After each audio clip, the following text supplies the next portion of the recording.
స్వార్థం, ఆశ, వ్యాపార సుఖాలు, లౌకిక వ్యామోహం ఇవేవీ లేకుండా బతకడమే యోగి తత్వం. అలాంటి యోగులు ఇప్పుడు ఎక్కడున్నారు? హిమాలయాల్లో తపస్సు చేసుకుంటూ జీవిస్తున్నారు. కాని వాళ్ల అవసరం అక్కడ లేదు.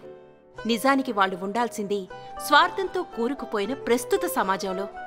వాళ్లలా తపస్సు చేయకపోయినా, యోగనిద్రలో కాలం వెళ్లదీయకపోయినా, నలుగురి మధ్య తిరుగుతూ కూడా కోరికల్లేని జీవితాన్ని గడపవచ్చని నిరూపిస్తున్నాడు ఈ యోగి. కృష్ణా జిల్లాకు చెందిన ఈ యోగి దృష్టిలో డబ్బుకు విలువలేదు. అయ్యప్ప నామమే ఆయనకున్న ఆస్తి. ఆకలితో ఉన్నవాడికి పట్టెడన్నం పెట్టేటప్పుడు వచ్చే ఆత్మసంతృప్తే విలువ.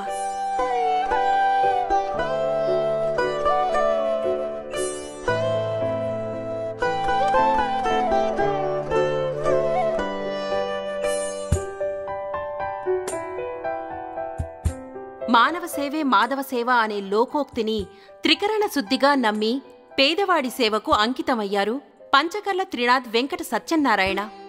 విజయవాడ సమీపంలో సోమవరప్పాడు గ్రామంలో జన్మించిన ఈయనకు చిన్నతనం నుంచే దైవభక్తి ఎక్కువ. త్రినాథ్ గారి భక్తిని చూసిన గ్రామస్తులంతా ఆయన్ని బాబుస్వామి అని పిలిచేవారు.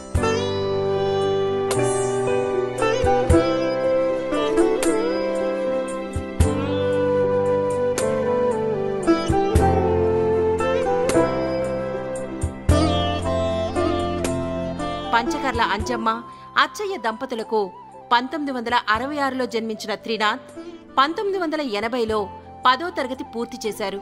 1981లో ప్రైవేటు బస్సు కండక్టర్గా ఉద్యోగ జీవితం మొదలుపెట్టారు. ఆ తర్వాత 1990లో ఆర్టీసీ కండక్టర్గా ఉద్యోగ బాధ్యతలు స్వీకరించారు. అలా ఉద్యోగం చేస్తుండగా జీవితం అంటే ఉరుకులు పరుగులేనా అన్న ప్రశ్న ఆయన మనసులో ఉద్భవించింది. అలా లోలోన మదన పడుతూనే 1995లో ఉద్యోగానికి రాజీనామా చేశారు. 1985 నుంచే అయ్యప్ప మాలను ధరిస్తున్న బాబుస్వామి ఇక పూర్తిగా అయ్యప్ప సేవకే అంకితమవ్వాలని నిశ్చయించుకున్నారు.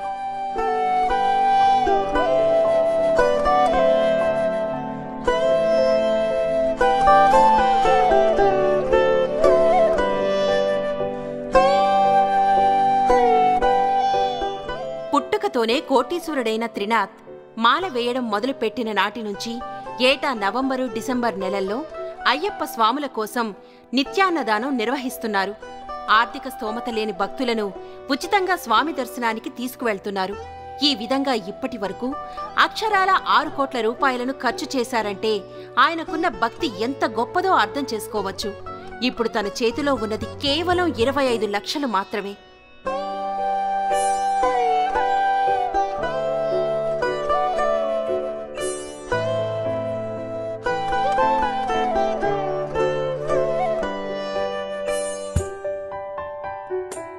గుండెల నిండా కొలువైన ఆ అభయ స్వరూపిడికి తన గ్రామంలో పెద్ద గుడి కట్టించాలన్నదే ఆయన లక్ష్యం.